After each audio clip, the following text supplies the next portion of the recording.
Sleep is the single most effective thing that you can do to reset your brain and body health each and every day. Sleep is, on the basis of all of the scientific evidence, it is the elixir of life. It is the Swiss Army knife of health. And if you use this sweet spot of 7 to 9 hours, there's a very simple truth, which is that the shorter your sleep, the shorter your life. Short sleep predicts all-cause mortality. Hi, my name is Rangan Chatterjee. Welcome to Feel Better, Live More. Hello, I hope you are all doing well. Today's episode is all about one of the most important pillars of health, our sleep. Now, improving the quality of our sleep is arguably the single most effective thing that we can do to reset our brains and recharge our bodies. Yet many of us simply are not getting enough. Now, when we talk about sleep, we need to be thinking about the length of our sleep, but also the quality. In today's episode, I am delighted to welcome back the world-leading sleep researcher, Professor Matthew Walker. Now, Matthew is author of the international bestseller, Why We Sleep, and he's professor of Neuroscience and Psychology at the University of California, and he is a fountain of knowledge when it comes to all things sleep. Now, long-time listeners will know that this is Matthew's second appearance on my podcast. My last conversation with him back on episode 70 is still one of the most downloaded and shared episodes to date. If you have not heard it yet, I would strongly advise that you go back and have a listen after you've heard today's show. There are so many golden nuggets in that first conversation. Now, today's conversation with Matthew moves into areas that we did not cover last time. You may recall that a few months back, I asked my podcast listeners to let me know what further questions they would ideally like me to put to Matthew on a future podcast. And the response was phenomenal. So many questions you had for Matthew. And in today's episode, I put those questions to him.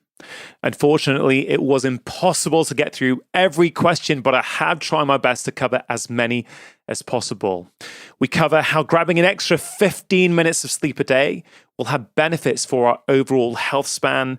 We cover polyphasic sleep, unbroken sleep, and why lying awake in bed for long periods of time can affect our ability to sleep in the future. Matthew also shares some fascinating and dramatic changes that have occurred in the way we sleep and dream following the coronavirus pandemic, and why it's allowed what Matthew calls the revenge of the night owls. We also delve into a type of sleep called REM sleep and how it is one of the best forms of therapy. Our brains can literally rewire negative memories when we sleep. And finally, we cover sleep trackers, caffeine, and how sleep impacts our immunity. This really is a fascinating conversation full of fresh insights and actionable tips that we can all put into practice immediately. I hope you enjoy listening. Now, on to my conversation with the one and only Professor Matthew Walker. Yeah, I remember really well our last conversation in the bowels of Penguin a few years ago now. Yeah, we were.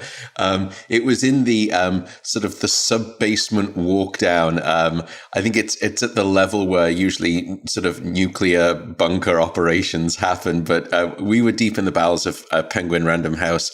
But it was a very special time. I loved that time with you, and just felt like speaking with a remarkably insightful, intelligent friend who I just could resonate with, and he was empathetic, empathic. It was great. Yeah, me too, man. I really remember it. Remember it very, very well. And you know, we had both just had our books out at the time, our first books, and Yeah. Well, and on that, your first book has become a global juggernaut of a book, and with good reason. It's jam-packed full of information. For people who are listening to this and coming across you for the first time, I would highly encourage you to check out Matt's book, Why We Sleep, and also check out the first conversation I did with you, because it is full of facts, full of all kinds of insightful information about sleep.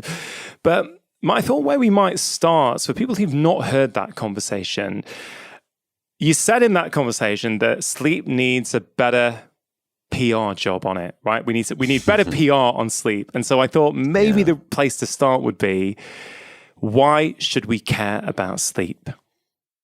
Well, you're right. I think sleep is the neglected stepsister in the health conversation of today, and it remains so, unfortunately. Why should we care?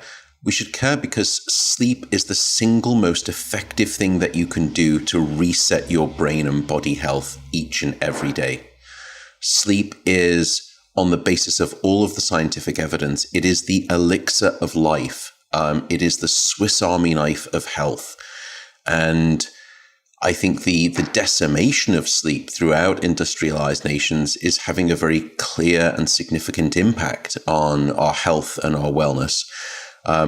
In fact, just to sort of give it in the most blunt terms, if you use this sweet spot of 7 to 9 hours, which we'll come on to, there's a very simple truth, which is that the shorter your sleep, the shorter your life. Short sleep predicts all-cause mortality. But to me, I think, Rangan, what's more important is that investing in sleep, and it really should, most people right now think of sleep as a cost. You know, how can I sleep less because I sort of want to be awake more and do more? And I see sleep as the opposite. I see sleep as an investment. And it's an investment not just in your lifespan, but it's an investment in something you care about so critically, and I do, which is your health span. It's not just your lifespan. And both of those sleep is almost like the tide that raises all of the health boats. And I think it's wonderful that people think about these individual silos of health, your cardiovascular health, your metabolic health, your mental health. But what's remarkable is that you can sort of, focus on each one of those separately if you want. But there is this Archimedes lever. There is this one thing that if you improve it, all of the other health boats rise on that singular tide of sufficient sleep. That's why I think we should care about it, and care about it very passionately. How much are you sleeping these days? So I could pull out my phone and look at my Oura Ring. I think last night it was 7 hours and 58 minutes. But I was in bed for 8 hours and 35 minutes. And I think this is a really important point. Let's not focus about the duration right now. People often hear folks like me say, okay, how much sleep do we need? And the response is somewhere between 7 to 9 hours of sleep a night. That's what seems to maintain health. Once you get below 7 hours, we can measure objective impairments in your brain and your body. But then people think, well, 7 hours of sleep, so I'm okay to go to bed at 11 and wake up at 6. That's actually not true. Because for you to get 7 hours of sleep, you normally have to be in bed for at least 8 hours. And the reason is something called sleep efficiency. So let's say that I'm in bed for 8 hours. If my sleep efficiency is 100%, which is completely abnormal, that would mean that for all of that time I'm in bed, I'm asleep. Now, if you're healthy and you're sort of not sleep deprived, you will have a sleep efficiency of somewhere between 85 to 95%. So 85% is our cutoff for good sleep in terms of sleep efficiency, 85%. So if you're healthy and you've got a good sleep efficiency of 85%, to get a minimum of 7 hours of sleep, if you do the calculation, you'll need to be in bed somewhere close to 8 hours and 13 minutes. So I think one of the other essential parts of this is sleep, what I call sleep opportunity. You need to give yourself the right opportunity to then get the appropriate amount, the appropriate duration. So when I say 7 hours is the minimum, please don't think that that's 7 hours of opportunity time. It's going to be much closer to 8 hours to get that minimum of 7 hours. Does that help, Rangan? Yeah.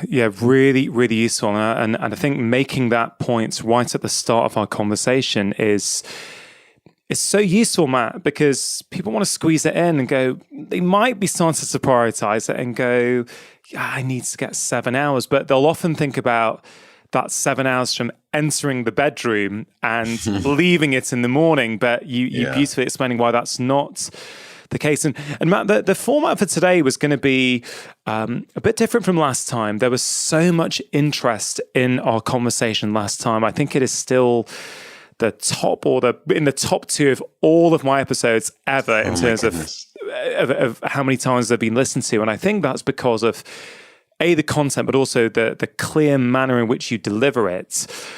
But there's a huge interest in sleep. And so we went out to my audience for some questions that they wanted answering from you. And I've compiled a lot of them in a document. There was a lot of similarity. And I thought what we might do today is just go through a lot of the questions that my listeners really would like answered if possible. Is that going to be okay with you? Lovely. Yeah, that sounds great. Fingers on buzzers, no conferring. Questions start at 10. Exactly. And this one, that's not the first question, but I think it comes in here really nicely. Someone's actually said about length of sleep, I think it's totally unrealistic to get 7 to 9 hours sleep a night unless you are a teenager. Okay, so that's interesting that someone feels that it's unrealistic for them. And the follow-up question was, is it okay to sleep for 3 hours, be awake for an hour, and have 3 more? So there's a general point here about whether our sleep should be unbroken or whether it can be polyphasic. Yeah, I'll take the first question. I think it's so understandable when people are struggling with sleep and they're having sleep difficulties, and I don't know which of these two it is for this person, or it's the fact that life just doesn't seem as though it will allow or permit you the absolute human civil right, which is getting sufficient sleep. But I think just to come on to the first part of that, if you are someone who is struggling with sleep, and I would stop focusing on this idea of, the 7 to 9 hours. That's only going to make matters worse. Start with incremental changes and firstly ask yourself, why is it that you don't feel as though you are capable of getting that amount of sleep? Let's set aside the idea that it's just your schedule that prevents that. Let's come back to it being something that's biological. The first thing I would say is, please go and see your doctor and ask about help with sleep. My suspicion is that it could be something along the lines of insomnia, where you're not able to either fall asleep or you can fall asleep, but you can't stay asleep. You don't have to look to medication.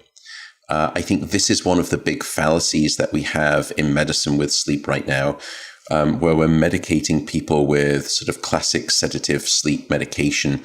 There is an alternative that is just as effective as sleeping pills in the short term, but is much more effective long term. And it doesn't come with the harmful side effects of sleeping pills. And that is something called cognitive behavioral therapy for insomnia, or CBTI.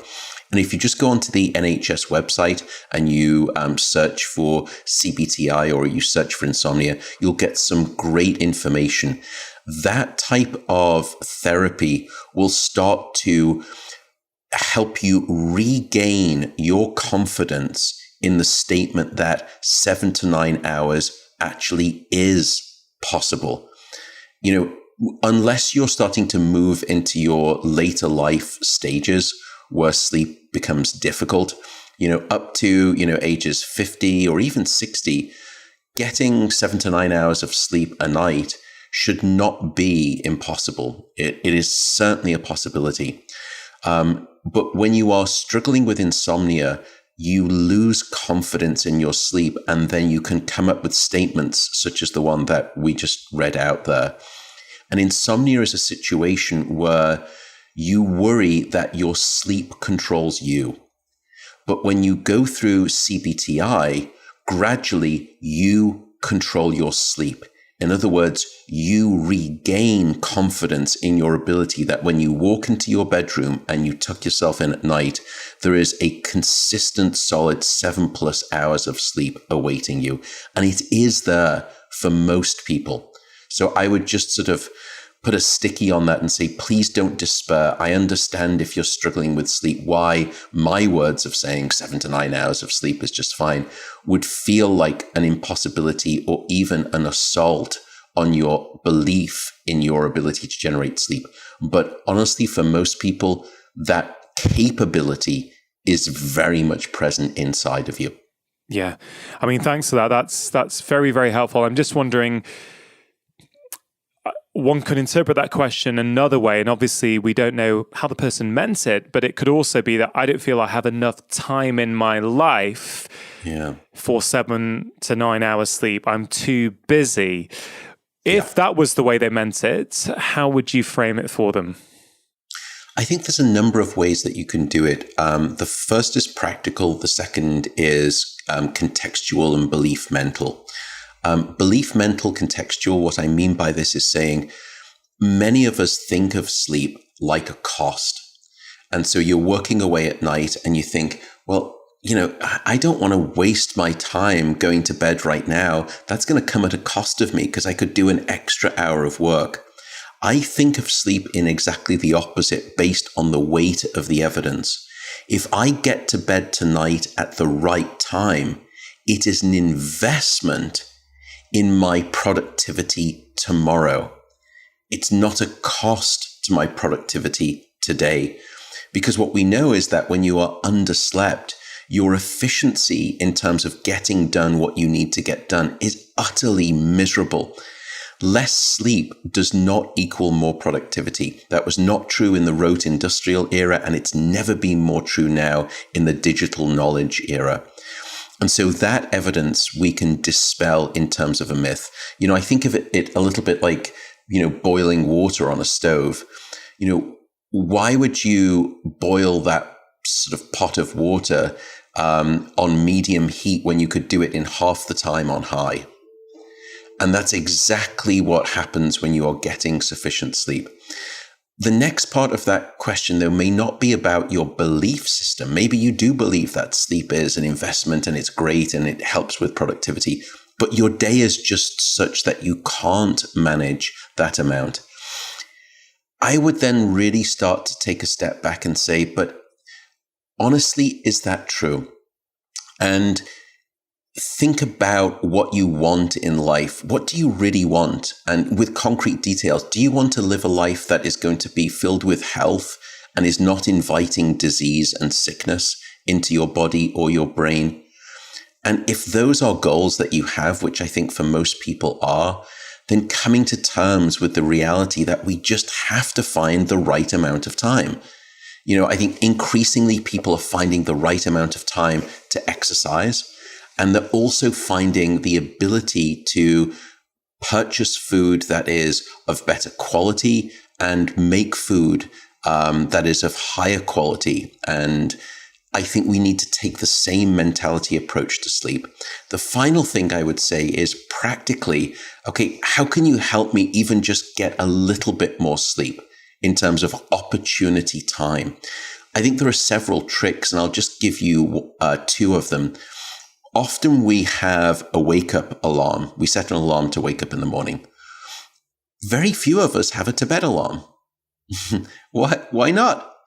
And so set your alarm that would give you an 8-hour sleep opportunity. Now, you're probably going to ignore it. You're probably going to, and give your ability to have a snooze button on that too. So you can say, okay, I'm going to watch 5 more minutes of Netflix, and you snooze again. But that persistent nagging of the notification will probably get you into bed a little bit earlier. The second thing is this: at least an hour before you are planning to go to bed, get changed into whatever you're going to wear for bed, get changed into your pajamas, your bed clothes, and then brush your teeth, take your makeup off, floss your teeth, do everything, wash your face, do everything that you would normally do just before you go to bed, but an hour before, so that when that to bed alarm goes off, you don't have this 15 or 20 minutes of, okay, I need to now go into the bathroom, do all of these things. And instantly you will add 15 minutes of time to your sleep opportunity. That's like compounding interest on a loan. 15 minutes every night, every week, every month is non-trivial. So that's a very long-winded answer, but I think changing your mindset and then with some tricks and habits, I don't like the word hacks, but hopefully that can try to help with a difficult schedule. Yeah, I mean, that's absolutely brilliant. And I think what's really encouraging in terms of what you said there, Matt, is that you don't have to be black or white about this. You know, wherever you currently are, assuming you're currently underslept, you're saying that even 15 minutes extra a day is going to have a difference on your health and well-being. And I think that's very powerful. It really can. You know, if we look at the evidence, there was some fascinating data recently on the importance of REM sleep for lifespan. And what they found was that for, I think it was something like for every 5 or 10 minutes, or maybe it was 15 minutes of a reduction or a loss of REM sleep, there was a 13% relative increased risk of premature death. And so, you know, we don't have to, I like a guy called, who I think you've had on your show maybe, BJ Fogg, who's at Stanford. Yeah, I know BJ well, good friend of mine. He's brilliant. Oh, he's lovely, does some great work. And he sort of, you know, thinks very much about sort of practical behavioral change for human beings. And a great example of this is getting people to start flossing their teeth. And you say, tonight you have to floss your teeth. And it feels like a Herculean task if you're not really someone who does that. And sort of his ethos would be, okay, tonight, all I want you to do is floss your front 2 teeth. And you cannot floss any more, just your front 2 teeth. That's it. And do that for a week. And you are not allowed to do any more than that. And then gradually floss 2 more teeth in addition. And it just becomes more of a manageable task. And I think it's the same way with sleep. You know, don't say, oh, I need to add now an hour and 20 minutes to sleep because I had Matt Walker going on about something. Just try 15 minutes. You know, and even if you can get to bed 15 minutes earlier, then set your wake up alarm 5 minutes later. And that way you've already gained 20 minutes. And in truth, your life won't feel that much different, but yet you've given sleep 20 extra minutes back in terms of its longevity and health span boost. Yeah, and you think about that, not just in terms of 20 minutes in one day, that's 140 minutes in a week. That's thousands of minutes in a year. You know, it's like compound interest in the bank, isn't it? It's just going to keep plugging away and growing and growing and growing. So yeah, really, really inspiring answers there. The point about unbroken sleep and polyphasic sleep. Yeah. So one of, I think, the really powerful emerging sets of data that we've had in sleep science over the past 5 years is the understanding that it's not just about the quantity of your sleep, which is what we've been talking about. It's also the quality of your sleep.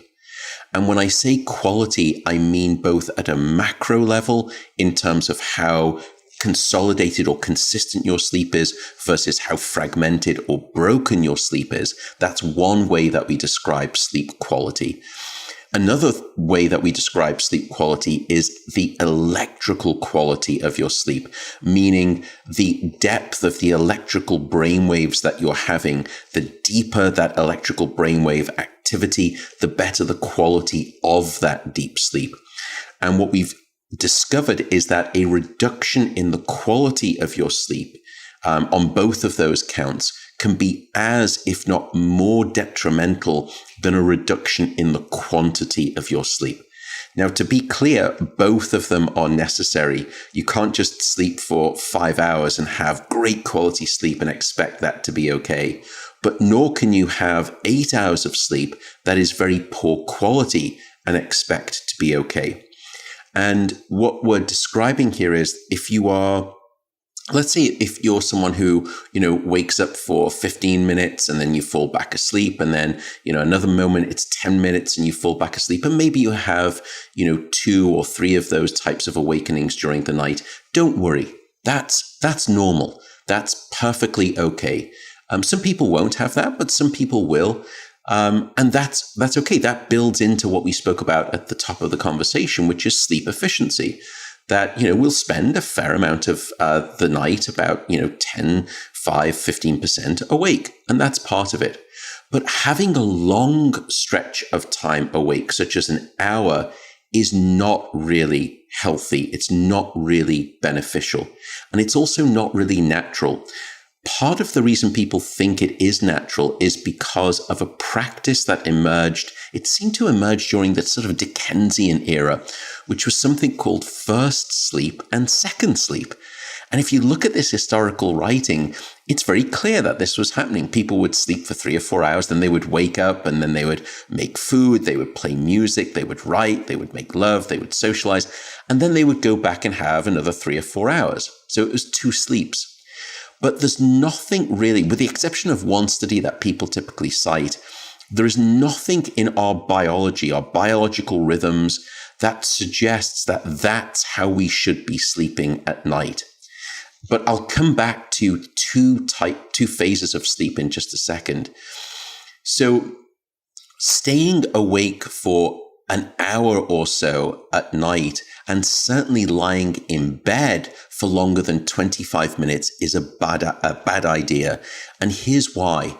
If you are lying in bed awake, your brain starts to learn the association that this thing called the bed and this place called the bedroom is the place where I'm awake. And your brain is such a remarkably associative device that it bonds those two things very strongly. And this is why people will often say to me, look, Matt, I'm falling asleep on the settee when I'm watching telly, and then I get into bed and I'm wide awake and I don't know why. And the answer is because you've learned the association now that your bedroom is the place of being awake and not asleep. So the advice is the following. If you've been awake for, let's say, longer than 25 minutes, if you've been trying to fall asleep and it's been 25 minutes, or you're trying to get back to sleep and it's been 25 minutes, get up and get out of bed. Go to a different room, and in dim light, just do whatever works for you. Do some sort of gentle stretching. Meditation is fantastic, which we can speak about, or reading under dim light. Don't check your phones. Don't eat, because they will become triggers for you to start waking up. And then only return to bed when you're sleepy. And there is no time limit for that. And gradually, if you do that, your brain will relearn the association that your bed is the place of always consistent, solid, sound sleep. And so the analogy I often give here is that, we never sit at the dinner table waiting to get hungry. So why would you lie in bed waiting to get sleepy?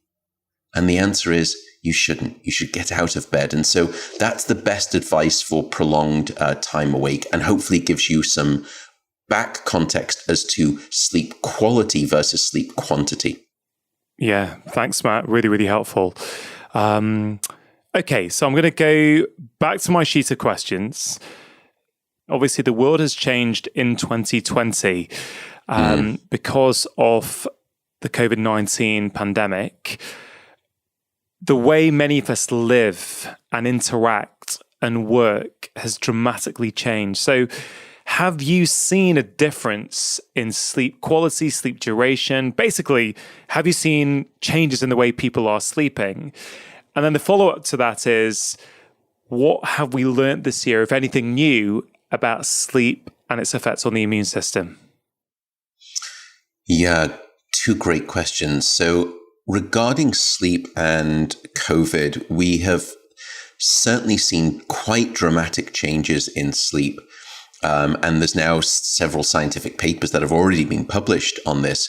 And the way sleep has changed is probably in 3 different ways.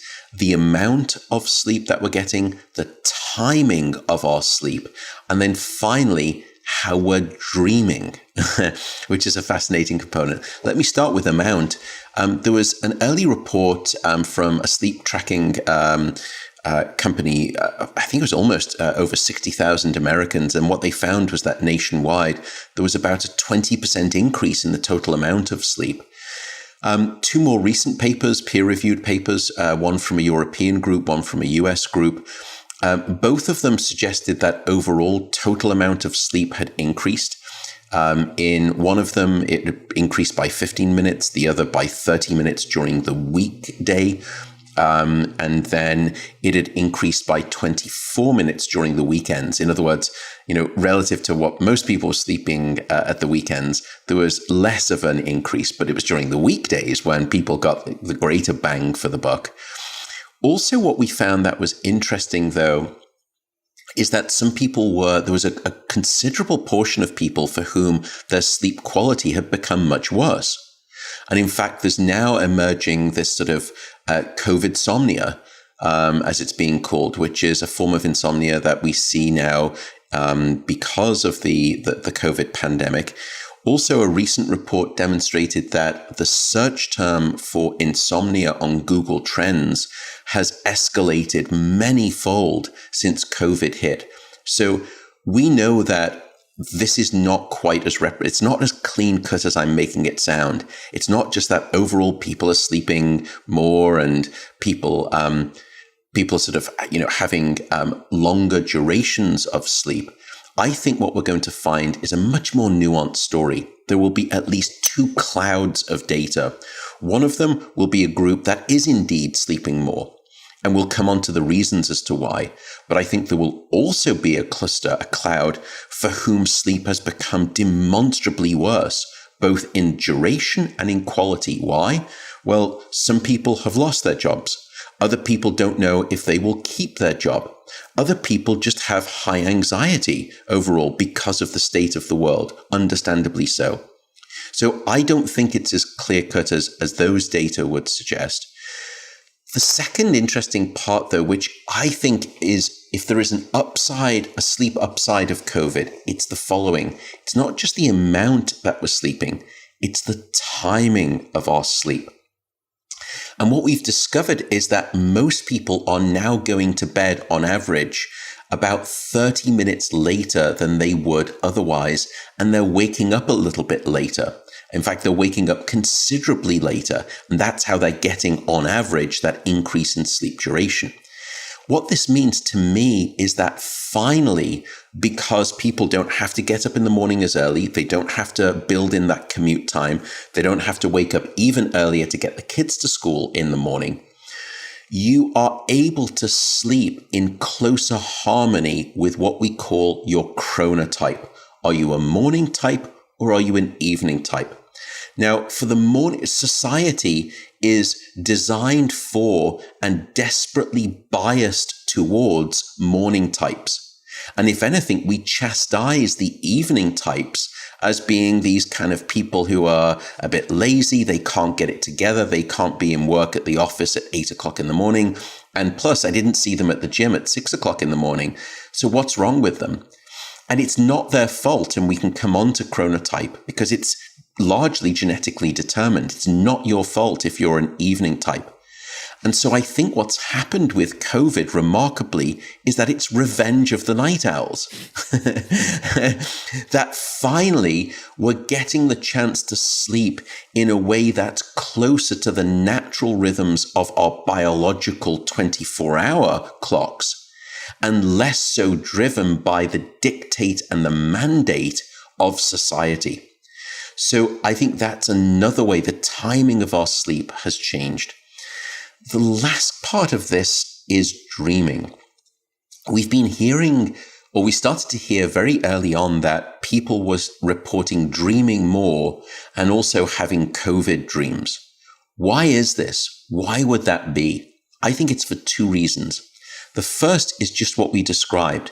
People are sleeping later into the morning. Now, previously on our last episode, we spoke about sleep and its structure.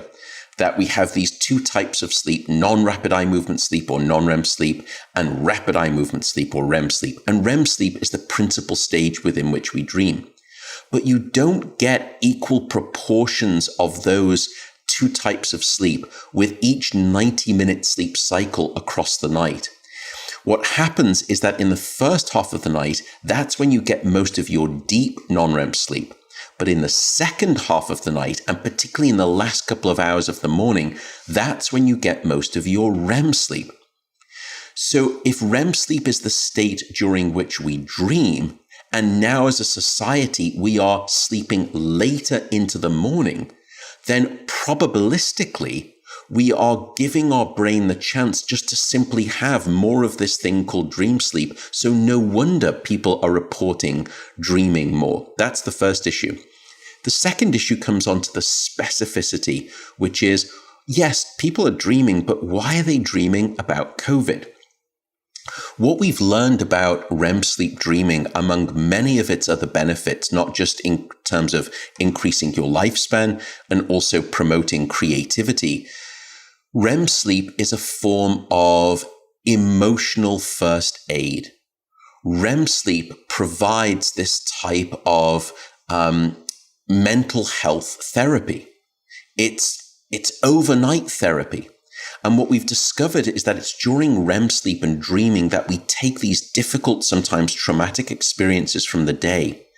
And REM sleep acts like a nocturnal soothing balm. And it just takes the sharp edges off those emotionally difficult concerns so that when we come back the next day, we've processed those emotions and we feel better about those concerns. So in other words, it's not time that heals all wounds. It's time during sleep, and specifically dream sleep, that provides that form of emotional convalescence. And I think when you have, and we've done this in the laboratory, we've seen this in our experimental work, when you challenge people with difficult emotional experiences during the day, they actually have a rebound that following night where they increase their amount of REM sleep, their dream sleep, as if the brain and the sleeping brain is responding to the demands of your emotional life because you need more overnight therapy. And so that, I think, is another reason why people are dreaming more. It's not just because they're sleeping later into the morning. They also need their dream sleep more to process the difficult, emotionally challenging way of life that is the COVID era. Does that sort of help explain it? Yeah, Matt, that was brilliant, actually. So many thoughts coming up as you described that. It's really quite incredible to think about the REM sleep as emotional first aid. I think it's just a wonderful way to think about it. And, I'm struck by this idea that we touched on last time, Matt, but this whole idea that society is really set up in such a way that so many of us cannot access our basic human rights, which is a great night's sleep. Whether it's shift work, whether it's just the general pressures, school start times, it's, if anything good is to come out of what we went through in 2020, maybe it's a reprioritizing of sleep and going, hey, look, why don't we start changing things? School start times, office start times, the way society is structured, because that's what people are up against a lot of the time. I think you're so right that what this has taught us is that we don't need to be, anchored or enslaved in some ways in this penitentiary of, the type A personality, work mentality or work schedule. There are so many adaptive ways that we've now developed that allow us to be, I'm not saying we're as productive anymore. And I know there's a lot of challenges for businesses for many different reasons. But when we return to a way of life, I do think that some things will remain subtly different. And I suspect it will be subtle, unfortunately. But I do hope that, for example, employers realize that, it's fine for you to, not have to be here until 10 o'clock in the morning. And that way, you can work through until, 6 or 7. But we've realized that, for that first meeting in the morning, maybe you could take it at, 8:30 and do it virtually from 8:30 until 9:15 after you've finally woken up at 7:45 rather than 6:45. And then you can sort of make your way into work at a way and a pace that's more relaxed. And that way you can actually regain what is naturalistically your sleep tendency. I like that idea. I think, though, the problem is sleep still has this misperception, whereas it's not the same for diet or exercise. So employers are very, I think, enamored with this idea of saying, yeah, this is great. Let's give you, a discount on a gym membership because it keeps you healthy and it keeps you in work and, lowers what we call sort of pre-absenteeism at work as well as absenteeism. So I think, and they see that as something virtuous that that people are working out. And then with diet, I think, in the cafeteria, developing healthier, selections of food seems to be a good thing. It's a virtue signal from a company, even if they don't really believe in the health benefits to keep their employees healthier and, more productive. Even just at the superficial level, they're ready to embrace it. The problem is people have the opposite mentality with sleep, which is that getting sufficient sleep is associated with being slothful or being lazy. And it's nobody's fault. I don't mean to be finger wagging here, because for much of the past 20 or 30 years, despite the science changing, people still believe that when we sleep, our bodies simply are resting and our brain is dormant. And there couldn't be anything further from the truth. All of your major physiological systems in your body undergo a dramatic overhaul during sleep. And every operation of the mind, all of the networks of the brain are being augmented. Memories are being saved. Memories are being shifted from short-term to long-term. Your emotional networks of your brain are being recalibrated and retuned. Some parts of your brain are getting reconnected that have been degraded across the day, particularly with your prefrontal cortex. So you're better able to make decisions and be more rational as an individual. And so as a consequence, in fact, some parts of your brain are up to 30% more active than when you're awake, when you're in certain stages of sleep. But we still have this belief that sleep, because it's a quote unquote dormant state, well, then it's a waste of time. And so why should we actually give people the opportunity to sleep if it's something that we don't see as virtuous? In fact, if anything, we see it as quite the opposite. And why do we see it as the opposite? Because we don't really understand how beneficial and how active and essential sleep is as a process. I mean, it's the reason that Mother Nature took 3.6 million years to put this necessity of a 7 to 9 hour sleep period in place. And for us to come along and think that we can get away with less than that is probably hubris. Yeah. I think one of the many reasons that your first book, Why We Sleep, has proved so popular in so many countries is because it's really hit the zeitgeist. It's really doing such a wonderful PR job on the importance of sleep and why every single one of us should probably prioritize it more than we're currently doing. I've got to say that the stage of life I'm in, Matt, I've been moving this way for the last few years, but my sleep opportunity is close to non-negotiable. And for me, I like to be in bed in the British winter at the moment as we have this conversation, Matt. I'm sure you can remember what the British winter I remember them all too well. Was like. I'm in bed often by 8:30, 8:45. I like to be asleep by 9:30 p.m. And so you're quite an extreme morning type then. I am. I've always been. I love mornings. I will typically be up 5, 4:30, and I have a little morning routine. And I love being awake and doing a few things before my wife or my kids get up. It's just how I probably adapted to being a morning type, I guess.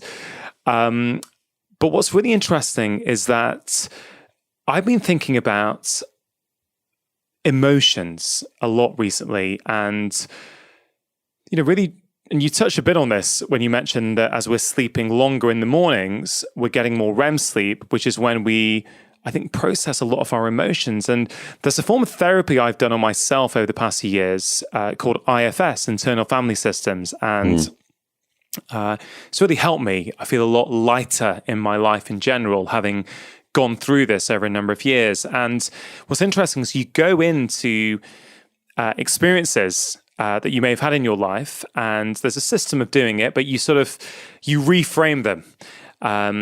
So you reinterpret them a different way, basically, than you may have interpreted, let's say, when you were a child.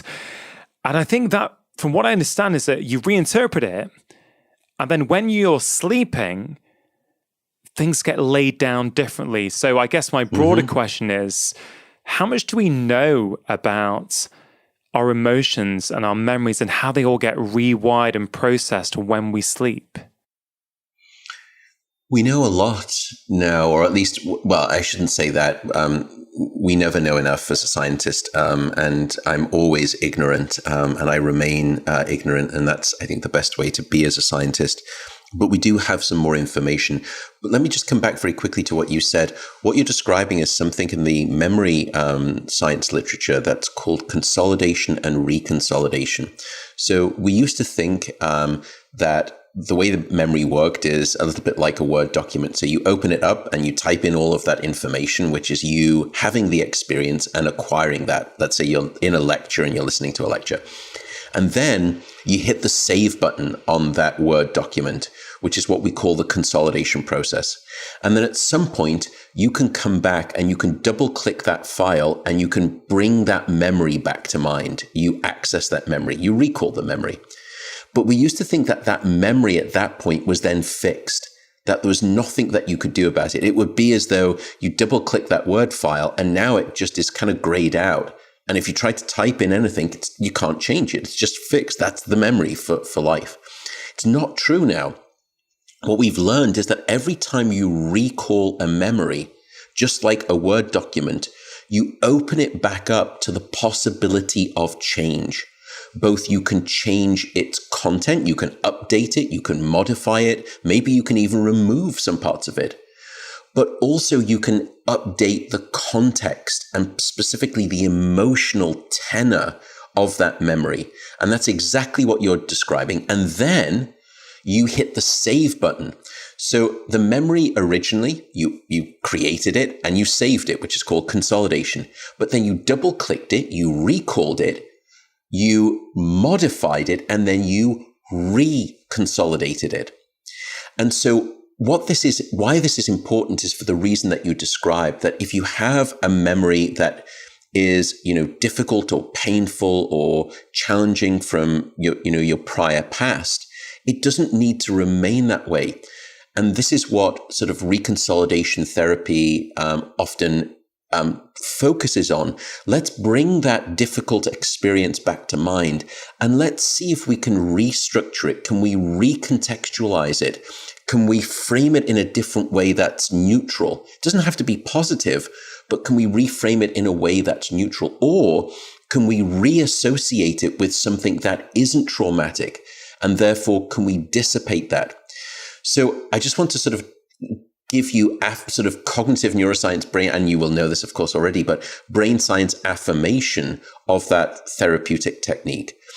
What happens during sleep, however, is really interesting. We came up with a theory a while back that was looking at emotional experiences, emotional memories. And at the time, we knew that sleep helped strengthen memories. But what we proposed is that when it comes to emotional memories, you sleep to forget and you sleep to remember. You sleep to forget the emotional charge related to that memory, but yet you sleep to remember the details of that experience. Because let's say that you have a difficult experience, such as a trauma event. Let's say you're a combat veteran, or you're somebody, let's say, who's been assaulted. What you don't want to do is throw out that memory. That's not adaptive. Let's say that you were walking home at night and you chose the shortcut to walk down that alley, and then that's where the assault happened. You don't want to forget the important details of that experience because you don't want to walk back down that same alley again. That experience was meaningful and you should remember it. But the pathological part of that, when it becomes something like PTSD, is that the emotion stays with the memory. In other words, every time the soldier is in the car park at Sainsbury's and they hear a car backfire, that immediately triggers that trauma event of the battlefield. What they are doing there is having a flashback memory. They are not only reliving the memory, the information of the experience, they are also regurgitating the same visceral emotion that they had at the time of the experience. Why is this relevant to sleep? Well, what we've discovered is that it's during sleep when the brain essentially depotentiates the emotion. In other words, REM sleep dreaming takes this sort of emotional memory, and think about it like an orange, that you've got the fleshy good stuff in the middle, that's the information, and then you've got this bitter emotional rind around the informational orange. Well, what sleep will do is divorce the emotion from the memory, so that when you wake up the next day, yes, you can still remember that information, but what you don't do is regurgitate the same visceral reaction that you had at the time of the experience. In other words, sleep has stripped away the emotion from the memory. And that's one of the most powerful reasons why we've come up with this idea of REM sleep dreaming being overnight therapy. You sleep to remember the experience, but you sleep to help forget some of that emotion.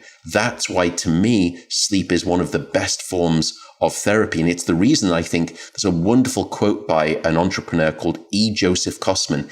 He once said that the best bridge between despair and hope is a good night of sleep. Yeah, that says it all. It's really incredible, Matt, to hear this, because we can talk about sleep for our risk of type 2 diabetes and our risk of cancer. But this is using sleep as a tool. This is using sleep as a way of processing your life, enhancing your life. Who wouldn't want all those benefits you just mentioned about our emotions? We know anxiety, depression, all kinds of things are going up year on year. And there's just so much in that if we can get in the habit of really prioritizing sleep, I don't know about you, Matt, but certainly in clinical practice, for many people, the first job is just to give it the priority.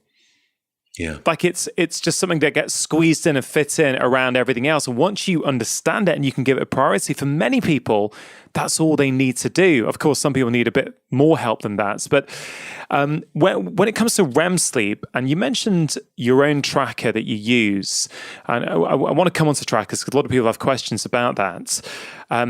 I think I have noticed that when I don't have a good night's sleep, my REM sleep goes. And I think I've noticed that when my caffeine intake creeps up, that my REM sleep gets affected the most. And I don't know if there's any science behind that. Do we know what things block REM sleep, and do we know what things enhance REM sleep? We do. And so caffeine, typically, depending on sort of when you're taking it, has been most demonstrated to have an impact actually on the quality of your deep non-REM sleep. But there are some studies that show that it will fragment your sleep. So you're waking up throughout the night more times.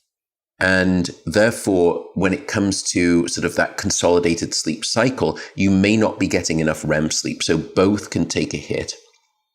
Another way that you can do a real number on your REM sleep, if you want to find a way to chemically, potently block your dream sleep, just have a couple of drinks in the evening. and drinking is one of the ways that, once again, you will fragment your sleep. You will wake up many more times. Your sleep is much more fragile when you have alcohol in the system. It's much more likely that you're going to wake up, and when you do, it will be harder to fall back asleep. But what we found is that some of the metabolic byproducts of alcohol, the aldehydes and the ketones, and the ketones, particularly the aldehydes, it seems, those things will potently suppress REM sleep. And in fact, that's why we see in some alcoholics, they have a near absence of REM sleep. And when they actually they go through sobriety, there is this massive rebound of REM sleep when they start sleeping sober. The reason is because their brain has been so starved of REM sleep because the alcohol has been suppressing it. So those are two very powerful ways that you can manipulate your sleep for the worse. And alcohol, is one of the most misunderstood sleep aids. It's really not a sleep aid at all, but many of us turn to it. We think of the nightcap, but that evidence is very strong. Now, and I want to come on to actually caffeine because it's something I've changed my mind on since we last spoke. But I don't want to sound puritanical. I think, when the book came out, some people I think felt as though the message there, and then I sort of did a TED talk, and I think people felt as though perhaps some of that was, a little bit, sleep or else sort of, ... And I understand that. And what I want to say is the following. I don't mean to sound puritanical about alcohol and caffeine. You know what? Life is to be lived to a degree. And I, as a scientist, have no business telling you how you should live your life.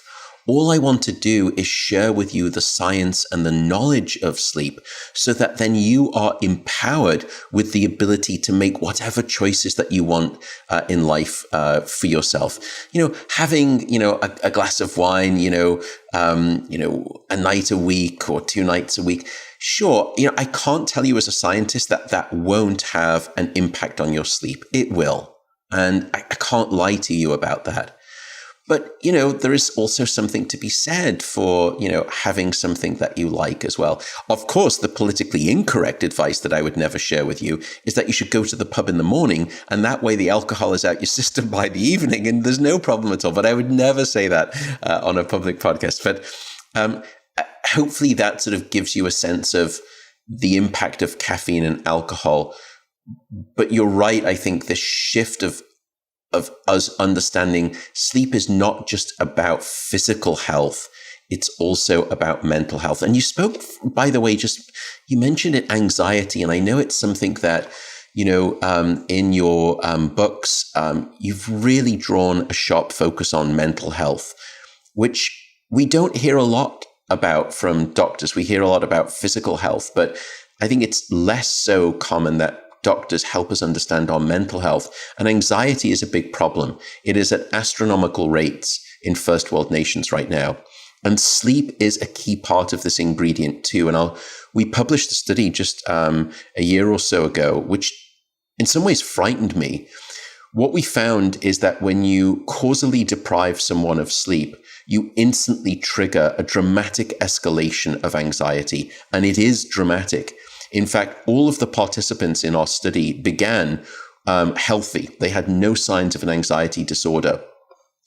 By the end of one night of no sleep, 50% of them had escalated to a level of anxiety that would be clinical grade, requiring treatment, which it just blew me away. And what we also were doing, we were assessing their anxiety across the night.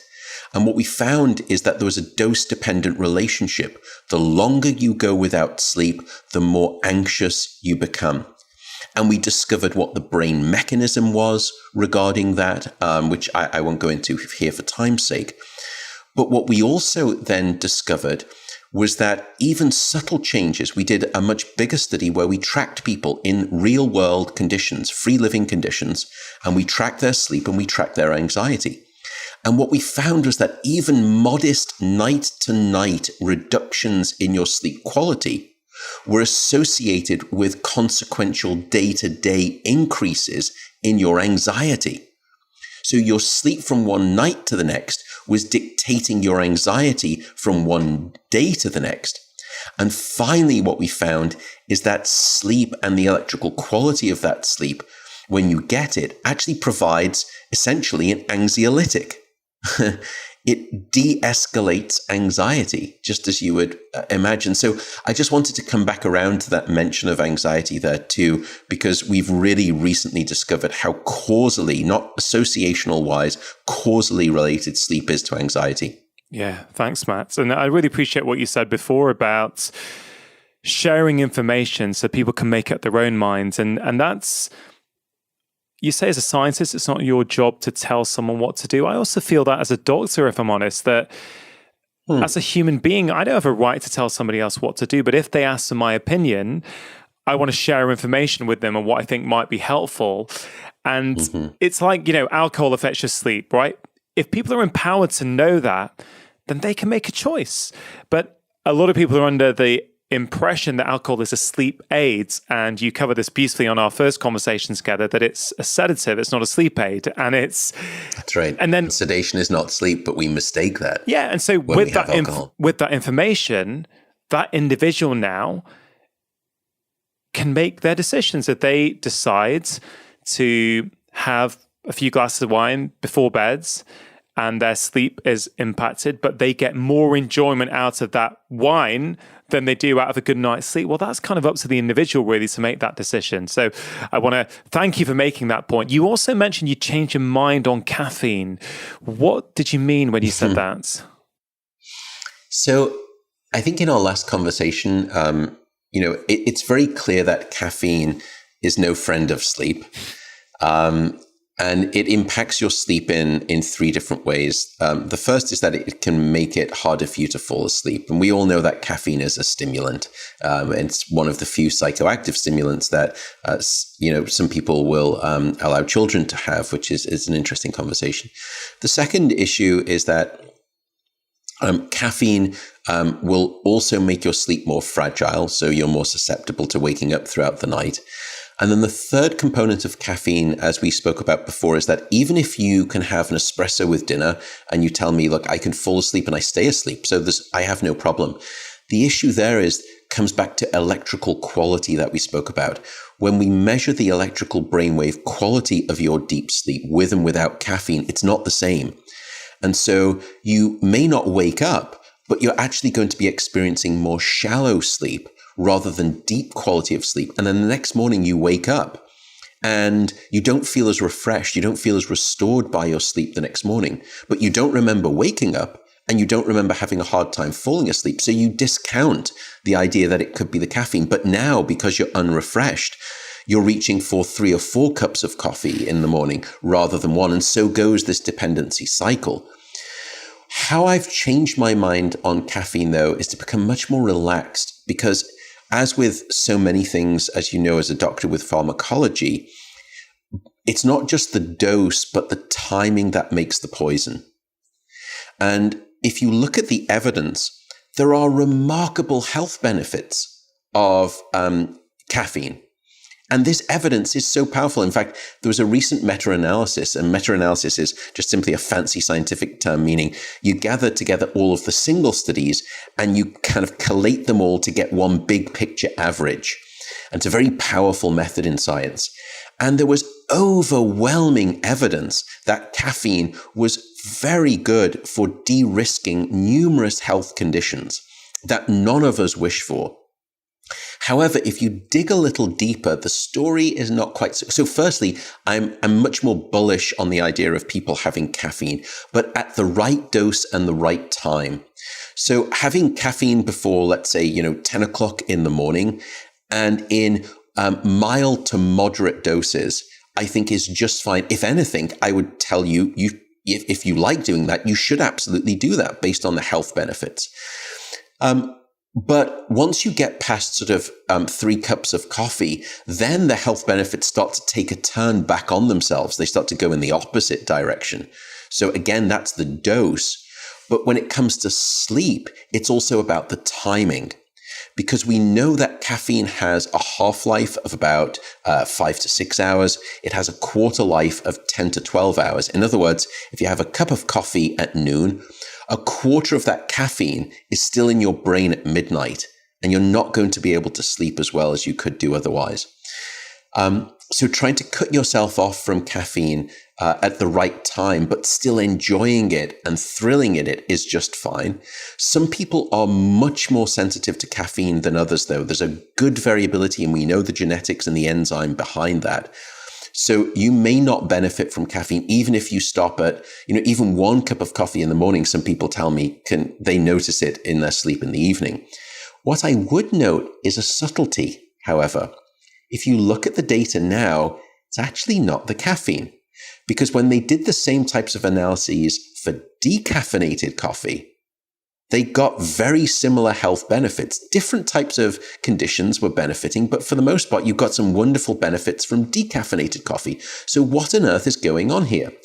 Well, there's a wonderful writer and a good friend of mine here in Berkeley in California called Michael Pollan, who's written some wonderful books. And he wrote a book recently called Caffeine. And he interviewed me for it. And we discussed the science, and we really researched the science. What it turns out is that for what people call the standard Western diet, which is actually a very poor diet, but it's what many people in first world nations eat, they have a poor micro and macronutrient profile. We're just not eating well.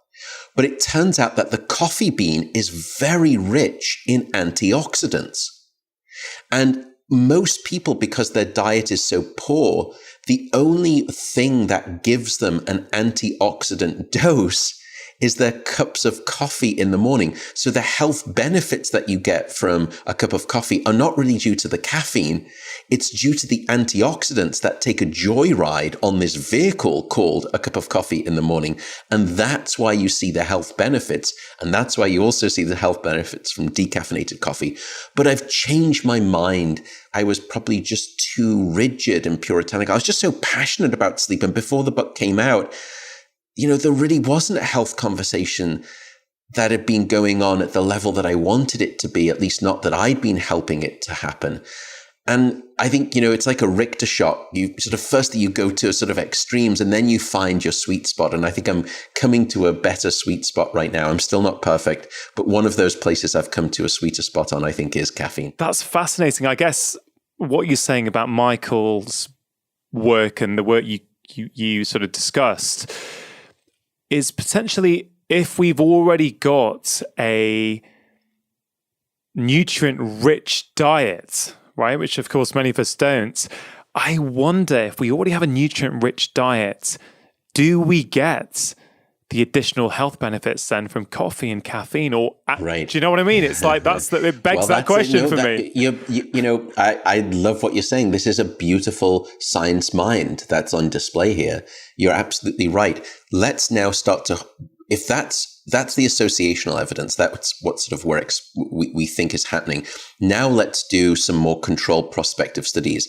Let's hold constant an optimal micro and macronutrient intake, and then let's add coffee back to the equation. Do you still get benefits above and beyond that? Because you're right, it's a little bit like oxygen saturation. If you're a patient in a ward and you have, 98% oxygen saturation, then me putting you on an oxygen infusion is not going to change your oxygen saturation. You're already close to ceiling levels. You're already close to 100% saturation. But if you're 80% or 70% and I give you oxygen, that's going to make a big difference. So what if we were to get people closer to a diet that's almost saturated at 99% nutritional? Do you get any benefit from the oxygen mask of caffeine when you place it on? I would love to do that today. I love how you're thinking. Yeah, well, let me know if you do it, because we can talk about it again, because that would be awesome to find out. But oh, Matt, there's so much to talk about. We've only got 20 minutes left, so I think let me try and steer this a little bit. I think we should cover, based upon the questions I received, let's cover the trackers, which I think a lot of people want to know about. Let's cover sleep and the immune system. And then we'll definitely finish off with some tips or any new tips that you might have. Of course, if we've got more time, we'll go to other areas. But trackers, you mentioned the Aura Ring before. I don't know if that's a good place to start. Yeah. So, people often ask me that question, sort of, what's the best sleep tracker? And when they're asking that, they're typically asking it through the lens of the question of accuracy, which is, what is the best sleep tracker in terms of the one that's most accurate? And I would say that right now, there are a number of sort of gadgets out there. There are wristwatches, there are headbands, there are rings, etc. Many of them are quite similar if they are tracking your heart rate variability. Many of them are similar in terms of their accuracy. So these sort of rings, these wristwatches, etc.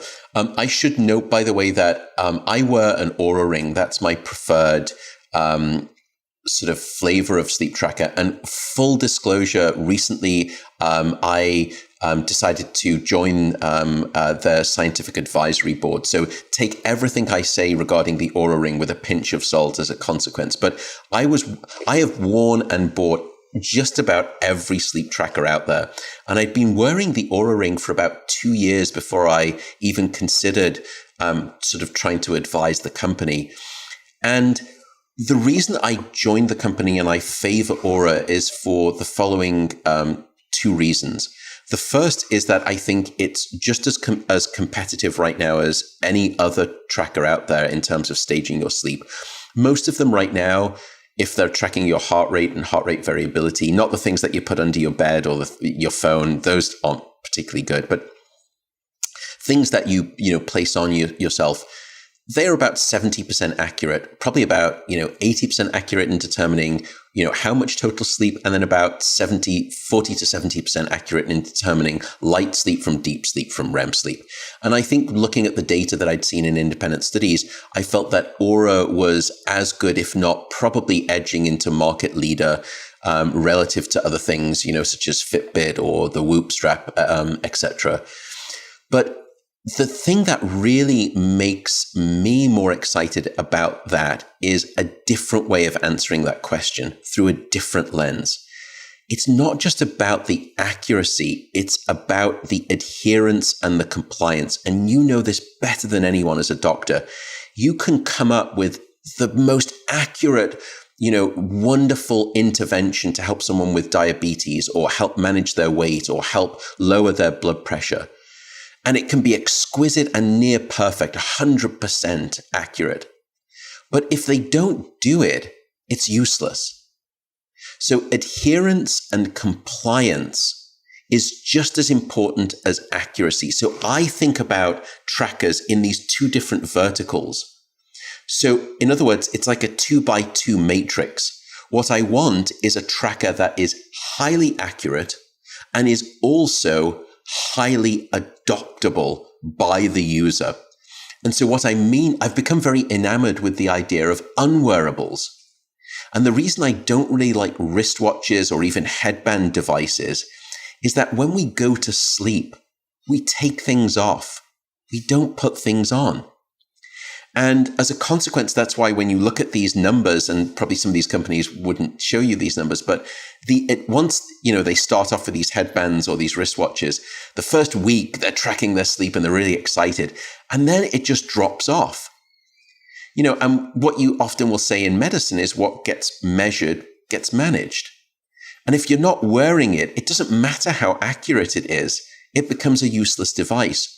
But a ring as a form factor, I found personally, many of us will go to sleep with our wedding bands on or rings on. We don't take those off, and they're unobtrusive.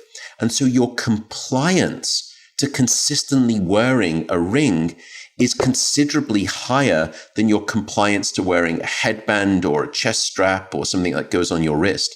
So for me, the best sleep tracker is the one that is good in terms of its accuracy, but great in terms of its stickiness. It needs to be a low friction device. And what I mean by that is, you don't have to worry about charging it every day. You don't have to worry about sort of strapping it on, or when you turn over at night, did you forget to sort of, switch it to nighttime mode and it, flashes in your face and wakes you up. And you just need to be able to, fall into bed and not even think about it. So that's the reason that I sort of favor the Oura Ring right now as sort of the dish du jour.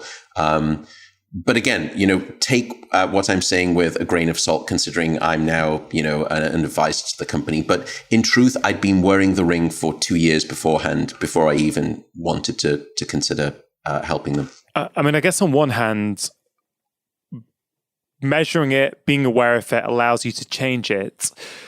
I wonder if there's a downside here as well, potentially, where we can become obsessed and yes, start looking too much and start not paying attention to how we feel, but more what does the app or what does the tracker say? Is this something you think we should be concerned about potentially? I do. And in fact, there is some data on this, that there is a proportion of users. We don't quite know how big it is. It may be sort of less than 10%, but there's certainly a proportion of people that suffer from what we now call orthosomnia. Now, ortho, as you will know, but the derivative of that term just simply means straightening. So you've heard of orthodontics or orthopedic straightening bones, orthodontics straightening teeth. Well, orthosomnia is this worry about getting your sleep straight, getting it right. And for some people, when they start to use sleep trackers, rather than it being a beneficial force in their life that helps motivate them and helps them make behavioral change, just like you said, with your sleep tracker, you can see that when you consume caffeine or when people consume alcohol, it just decimates their REM sleep or their deep sleep. And it's a great behavioral change tool. But for other people, when they start to see that their sleep isn't great or is not what they want, it starts to create anxiety. And the more anxiety that they have, the worse that they sleep. And I would say, if that is the situation, take that sleep tracker, put it in a drawer and forget about it for now. Just don't worry, because it's only going to make matters worse. And, falling asleep and insomnia in those situations, I often liken it to trying to remember someone's name. The harder you try, the further you push the likelihood of remembering that name away from you. And it's the same way with sleep. The harder that you try and the more anxious you become about not sleeping and the more fretful you become in bed lying awake, the less likely sleep is going to arrive to you. So just take a break from sleep at that point. Relax. Don't worry about it. Don't worry about all of these health sort of detriments regarding a lack of sleep.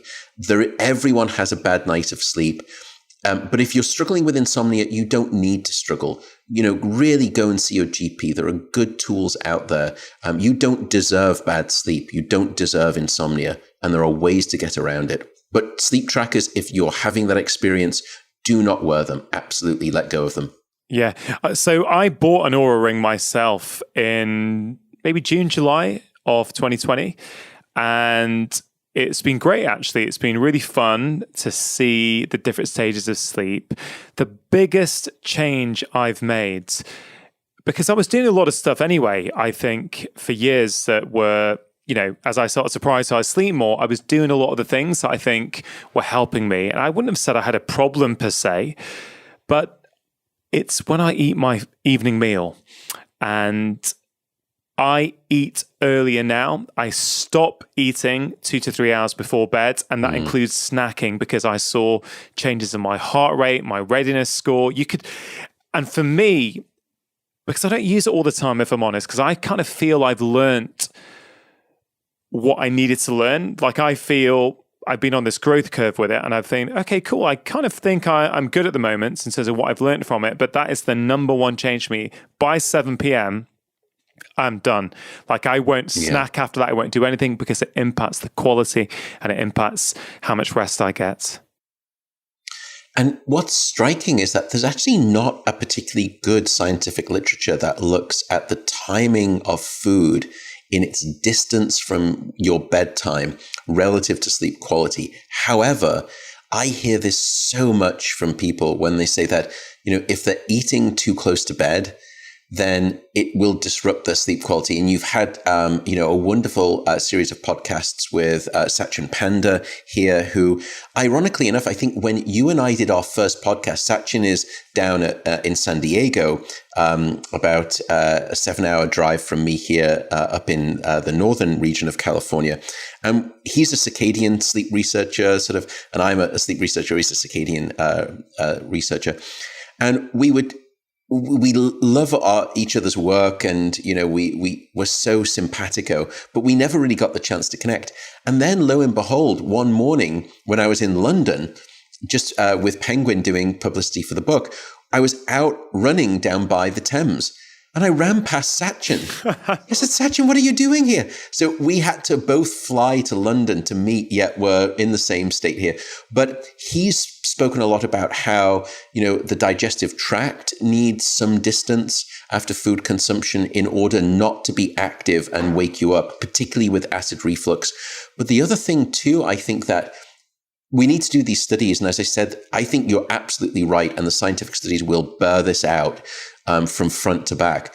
I think the other reason is metabolism, and it comes on to temperature, because what we know is that when you go to sleep at night, for you to fall asleep and stay asleep, you need to drop your core body temperature by about 1 degree Celsius to fall asleep and then stay asleep throughout the night. But if you have a large bolus of food right before you go to bed, that will actually be thermogenic. So your core body temperature, because you've just eaten, will actually start to increase. And I think that's an interesting sort of potential hypothesis that we need to test. I also think it's the reason why if you're going to have a meal before bed, and some people like to have a snack before bed, and that's okay too, everyone's different.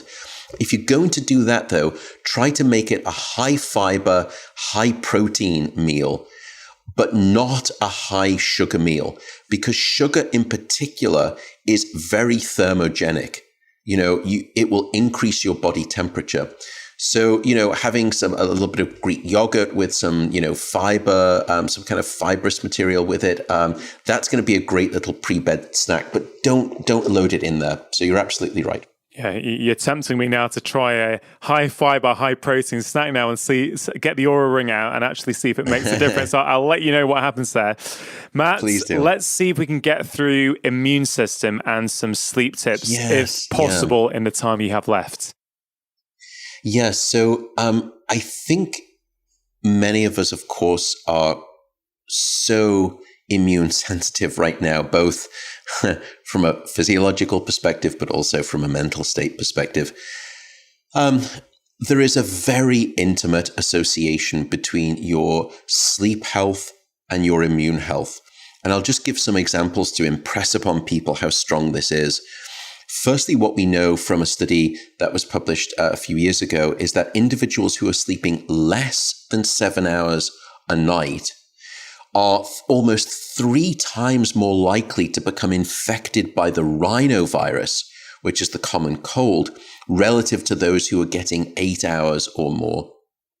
We also know in a prospective study in over 70,000 women that those women who were sleeping 5 hours or less a night were more than 50% more likely to suffer and develop pneumonia, which we know is a critical component of the COVID equation. Why is sleep so great for your immune system? Well, we now know. The first thing is that sleep will actually restock the weaponry in your immune arsenal. Sleep stimulates a collection of immune factors. The second great part of sleep is that not only do you create more of those immune factors, but sleep sensitizes your body to those immune factors that you've produced. So when you wake up the next day, you are a more immune robust individual. You're both greater in terms of your immune system sort of components, the weaponry, as I sort of mentioned, in your immune arsenal has increased, but also the receptivity of your body to those immune signals has also increased. And that's why you're so much better from an immune perspective when you are sleeping. And that's why you're so worse in terms of a compromised immune system when you're not getting sufficient sleep. Yeah, wow. Sleep may well be one of the most important things we can do for our immune system health. And wouldn't it be great to see some more public health messaging around that? Matt? It would. Sleep tips. Let's see. What are the most important things for people to think about when it comes to getting more sleep? So I think in our sort of last conversation, we went through sort of the typical sleep hygiene tips of sort of regularity, get some darkness at night, turn off those screens, but also dim down half of the lights in your house before you go to sleep. The third is temperature that we've spoken about. Get your bedroom temperature to around about 18.5 degrees Celsius is going to be optimal for sleep. Not lying in bed awake, we've spoken about that, and then avoiding alcohol and caffeine. Those are all good things, I think, that can sort of help. And I'll come on to a caveat there too. The other tips I have, the first thing is have a wind down routine. Many of us expect inappropriate things of sleep. What I mean by this is we think that sleep should be like a light switch. Now, for some lucky people, that may be the case. And in fact, I would argue that if you really just fall asleep within a minute or so, it's actually pathological. It means that you're not getting enough sleep. You shouldn't fall asleep that quickly. But many of us think that sleep is like a light switch, that we took ourselves into bed, we turn off our light, and then we should be able to turn off our brain and fall asleep just as quickly. Sleep is not like that as a physiological process. Sleep is much more like landing a plane. It takes time to gradually descend down, and you need to build in a routine. With kids, you would never have a kid playing, until right up until their bedtime, then stick them into bed and think that they can fall asleep. It's never going to happen. They need a wind down. They need a bath. They need to be read to. You find a wind down routine for them, and it works wonderfully. Human adults, just like human children, are no different.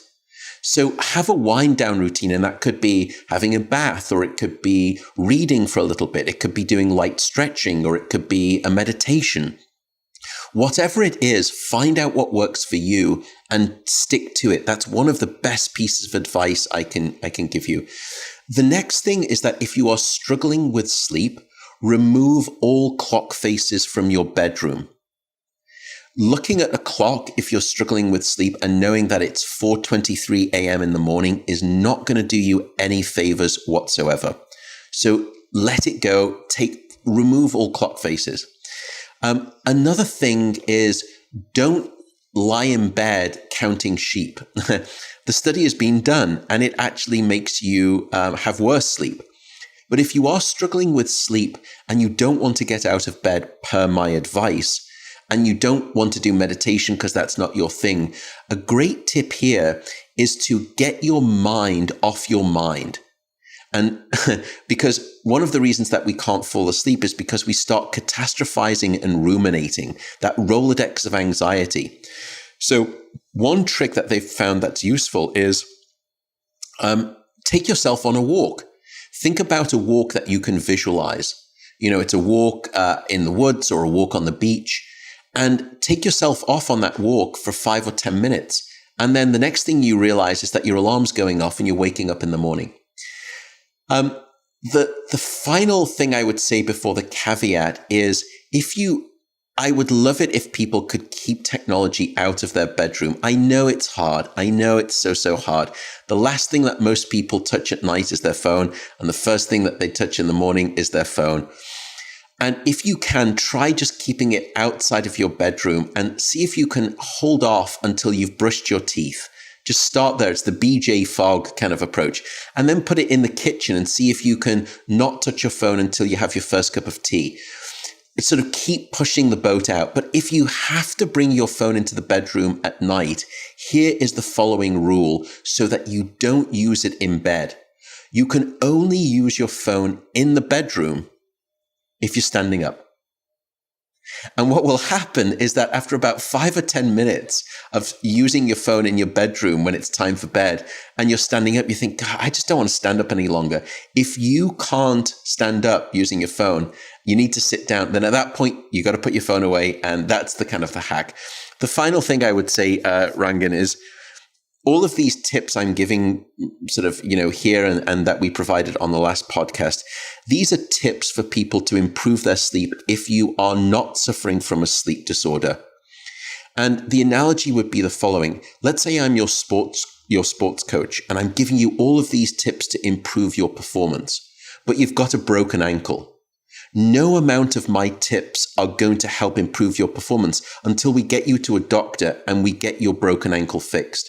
And it's the same way if you have a sleep disorder. If you have insomnia, if you have sleep apnea, have heavy snoring, none of the tips I'm going to give you are really going to be helpful. You need to go and see your doctor, get that sleep disorder treated, and then come back to these tips. Matt, so helpful, so clear. Thank you so much once again for making time to come on my podcast. I think you're ever so welcome. Matt, honestly, you have done such a wonderful job in raising the profile of sleep and its importance. And your work is helping hundreds of thousands of people all around the world. I can't wait till the next time. Oh, it's such a pleasure to speak with you. I feel... I'd love next time I come over and all of this pandemic is over. Let's do another one of these if your audience hasn't lost the will to live because I came on a second time.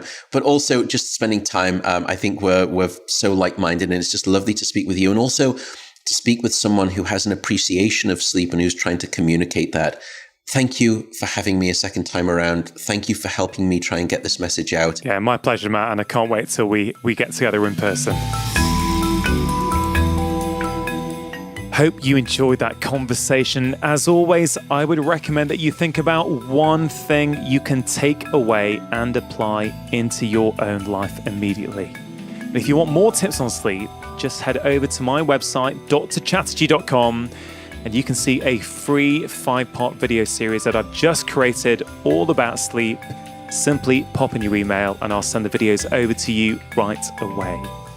I want to take a little pause right now and share this conversation with someone in your own network. Do you know someone who struggles with their sleep? Well, why not send them a link to this episode with a personal note? This serves as an act of kindness, which has benefits not just for the other person, but for you as well. And if you're looking for some inspiration for the new year, my brand new book, Feel Great, Lose Weight, is available to order right now.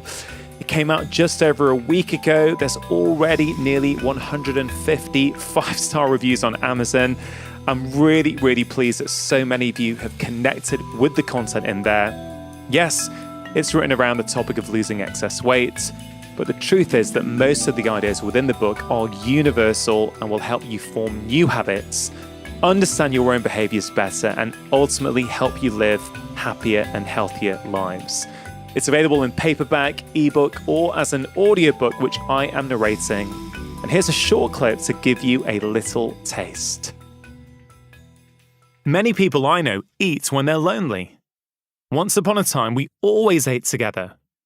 Families and communities would gather at night to enjoy their food as a connected group. When a hunter caught an animal, the meat would be shared. But we're more isolated than ever these days, and researchers know that feelings of severe social separation are rife and rising in the West. If you're feeling lonely, and you don't have those rich, meaningful connections in your life, then that may be why you're spending too much time on the sofa eating biscuits and sweets. You feel like you've got a hole in your stomach, but the hole is actually in your heart. Hope you enjoyed that little clip from the audiobook. If you go to the show notes page for this episode on my website, you can see all of the international book links, as well as learning more about Matthew Walker and his work. And new for 2021 is my bite-sized Friday email called Friday 5. It contains 5 short doses of positivity, articles or books that I'm reading, quotes that I'm thinking about, exciting research I've seen, and so much more. The first one went out last week. Feedback has been wonderful. The goal is for it to be a small yet powerful dose of feel good to get you ready for every weekend. You can sign up for it at drchatterjee.com/Friday5. A big thank you to my wife, Vedanta Chatterjee, for producing this week's podcast, and to Richard Hughes for audio engineering. Have a wonderful week. Make sure you have pressed subscribe, and I'll be back in 1 week's time with my latest conversation. Remember, you are the architects of your own health. Making lifestyle changes always worth it, because when you feel better, you live more.